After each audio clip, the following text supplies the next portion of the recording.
Welcome to ప్రజాక్షేత్రం. కొన్ని రోజుల క్రితం సుప్రీంకోర్టు గవర్నర్ వ్యవస్థను సమయపాలన దిశగా మార్చే విధంగా ఇచ్చిన సంచలన తీర్పుపై అనేక మంది చర్చిస్తున్నారు. తాజాగా ఇదే అంశంపై మాట్లాడిన ఉపరాష్ట్రపతి గారు ఈ తీర్పుపై న్యాయ వ్యవస్థ మరో రాజ్యాంగబద్ధ వ్యవస్థపై నిర్ణయాలు చేయకూడదనే అభిప్రాయాన్ని వెలిబుచ్చారు.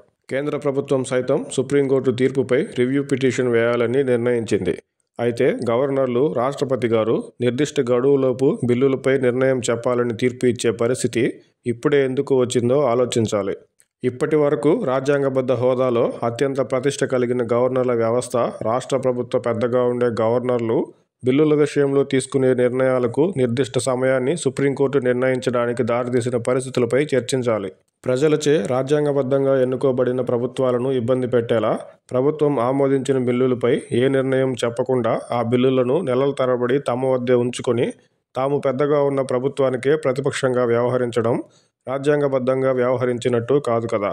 బీజేపీయేతర ప్రభుత్వాలు, మరీ ముఖ్యంగా బీజేపీకి అనుకూలంగా లేని పార్టీల ఆధ్వర్యంలో ఉన్న ప్రభుత్వాలను గవర్నర్ల ద్వారా ఇబ్బంది పెట్టడంలో పలు రాష్ట్ర ప్రభుత్వాలు సుప్రీంకోర్టును ఆశ్రయించడం సమస్య తీవ్రతను, రాజ్యాంగం కల్పించిన ప్రత్యేక వెసులుబాటును దుర్వినియోగం చేస్తున్న వైనాన్ని గుర్తించిన సుప్రీంకోర్టు గవర్నర్ వ్యవస్థకు బిల్లుల ఆమోదంలో నిర్దిష్ట సమయాన్ని నిర్దేశించింది.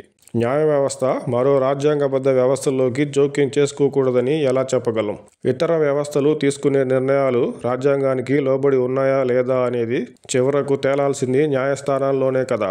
రాజకీయ వ్యవస్థ ఇతర వ్యవస్థలను తమ రాజకీయాల కోసం దుర్వినియోగం చేస్తున్నప్పుడు సరిచేయాల్సింది కూడా న్యాయ వ్యవస్థే.